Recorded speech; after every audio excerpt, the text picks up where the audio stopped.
Hey everyone, welcome back to the channel. I'm Dee, and this is my BFF and feline life mate, Stud. Today, we're going to talk about a bizarre and almost unbelievable story from the early 1980s that rocked both Australia and the United States. The Australian Meat Substitution Scandal. Seriously, that's what it was called back in the day. Have you guys heard of this? I hadn't. It crossed my desk recently and I can't stop thinking about it, so naturally I have to share the story with you guys. Now, this wasn't just about your typical food fraud. We're talking about horse meat and kangaroo meat being passed off as beef. Yep, this scandal led to serious consequences both in Australia and internationally. Let's dive in. Alright, so picture it.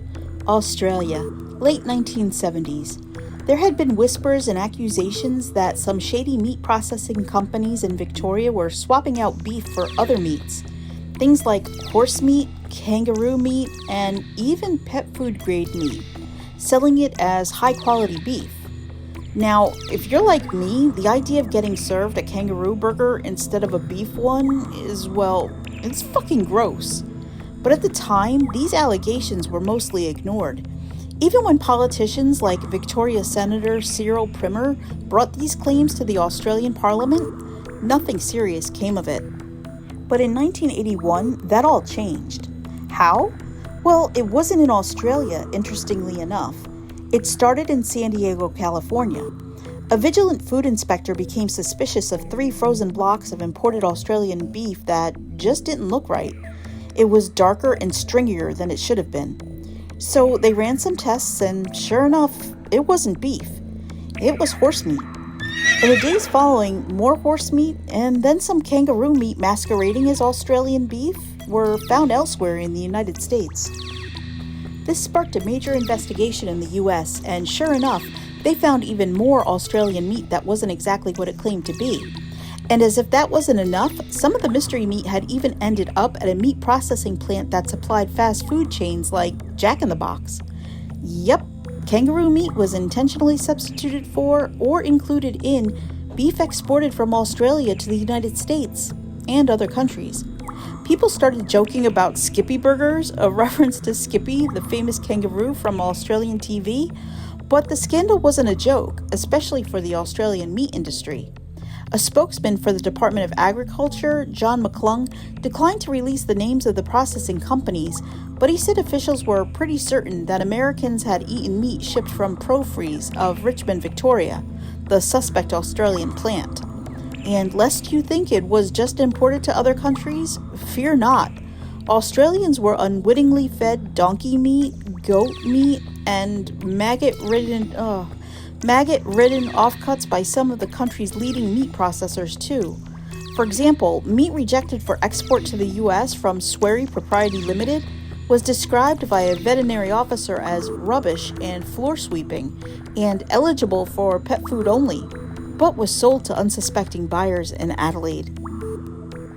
In 1973, largely through the efforts of the Kangaroo Protection Cooperative, Australia banned the export of all kangaroo products while the danger of extinction was being assessed, and worldwide trade was shut down completely.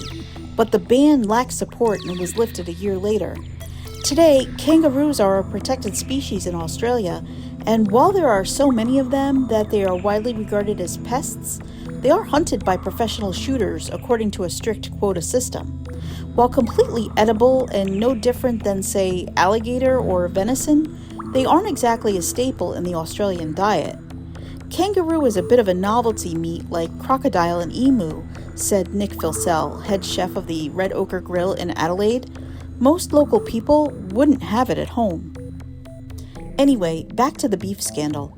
After having been exposed in California, the US government imposed strict inspections on Australian beef, which of course hit the Australian meat exporters hard. This led to the Australian government launching their own investigation, a royal commission into the meat industry.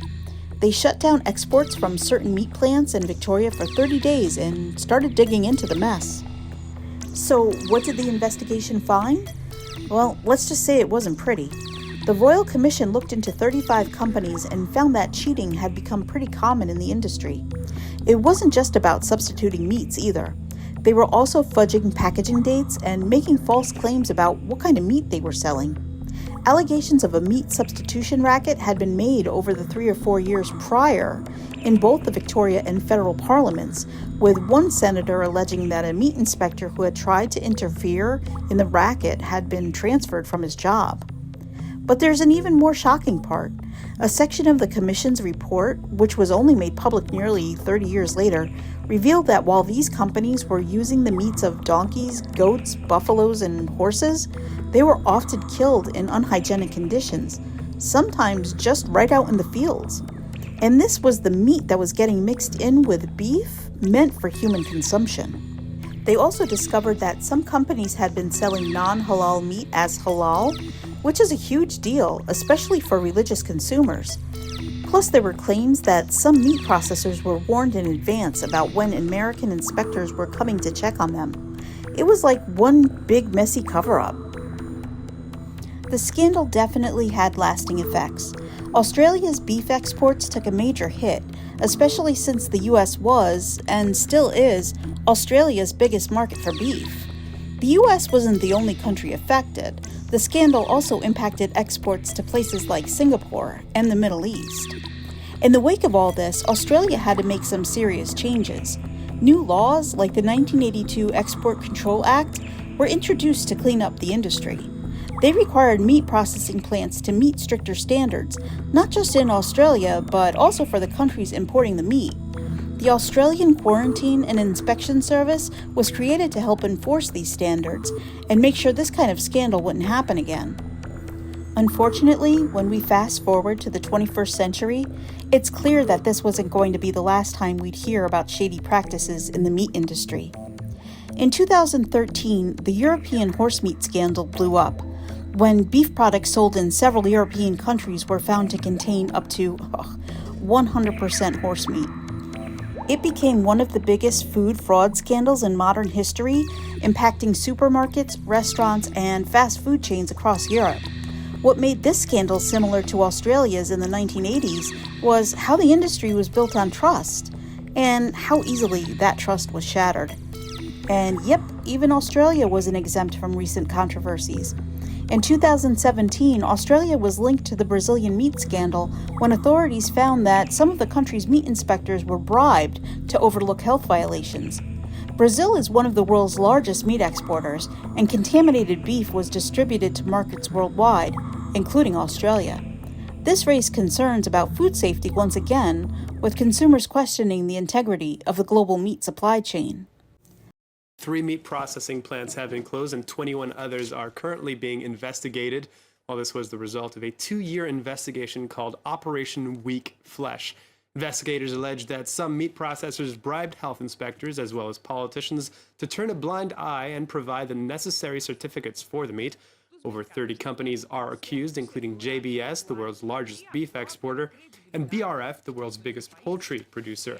Police explained that in some instances they used chemicals to disguise the rotten meat, some of which were carcinogenic.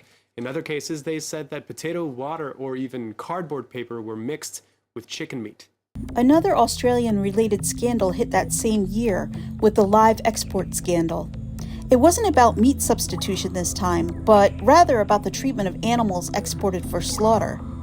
Horrifying footage revealed the cruel and inhumane conditions in which Australian cattle and sheep were being transported overseas. This shook the nation and led to massive protests, pushing for stricter regulations in the industry. And even more recently, in 2022, there was an investigation into undocumented beef entering the supply chain in Australia. Some lower quality cuts, meant for other uses, were falsely labeled and sold as premium cuts. This might not be as severe as selling horse or kangaroo meat as beef, but it still echoes the same issue: dishonesty in the food supply. Now, you might be wondering, what happened to the people involved? Well, 10 companies had their export licenses revoked, and that pretty much put 9 of them out of business. Fines for breaking export rules were raised from $2,000 to $10,000, but the maximum fine for individuals involved was only a mere $100, which sounds redonkulous now, right? One major player, Raymond Hammond, owner of Hammond Meats, pled guilty to 51 charges, including forging certificates and federal meat stampings, and was sentenced to 4 years in prison. Papers presented to Justice Albert Woodward describe Hammond wholesale and retail meats as trimming off the dye legally required on pet food and selling it for human consumption, as well as widespread substitution of halal meat. Hammond said that between October 1980 and July 1981, he placed over 3,000 cartons of kangaroo and horse meat in consignments bound for U.S. and Australian markets. According to Hammond, he had run into financial trouble, which prompted the meat swapping. "Things were so hard, I suppose you think a bit deeper when you're not making any money," Hammond opined to the Royal Commission. The docs went on to detail more hijinks of other meat purveyors. Mr. J. Bernhard, who also went by the alias J. Curtis, was found to have bought at least 85 tons of pet meat in a single year and repackaged it as boneless beef. Justice Woodward also discovered that Jake's Meats Propriety Limited was involved in substituting buffalo meat for export-quality boneless beef, or bull. But overall, the punishments weren't as harsh as you'd expect for an international scandal of this magnitude. In fact, critics accused Prime Minister Malcolm Fraser's government of not taking the issue seriously enough until it became an international scandal. And the Minister of Primary Industry at the time, Peter Nixon, got so much heat that people started calling the whole thing Slaughtergate, a cheeky reference to the infamous Watergate scandal here in the US. Regardless of these scandals, the Australian beef industry is doing better today than ever, especially when it comes to exports to the United States. In fact, in the first half of 2024 alone, Australia exported 75% more beef to the US than it did during the same period in 2023. And by the end of this year, the US is expected to import at least 50% more Australian beef than it did last year. So why the huge increase? Well, it's partly because the US cattle herd is at its lowest point since the 1950s. With domestic beef supply down and prices soaring, it's actually cheaper for the US to import beef from Australia, even with the tariffs. Plus, Australia is sending more of its premium loin cuts, like Scotch fillets and tenderloins, over to the US, and a lot of lean beef gets blended with American beef or things like ground beef. So while the scandal of the 80s was a black mark on Australia's beef industry, it's kind of bounced back in a big way. So I know this was a little different, but I was a little wigged out about the idea of crap meat like kangaroo and horse meat being imported into the US and served at fast food places. I'm glad I don't remember a thing about this and lived 3,000 miles away from California at the time. But if you like this deep dive into 80s history and you want to hear more crazy stories like this, be sure to hit that subscribe button and give this video a thumbs up. Thanks for watching, and Stud and I will see you in the next one. TTFN, ta-ta for now.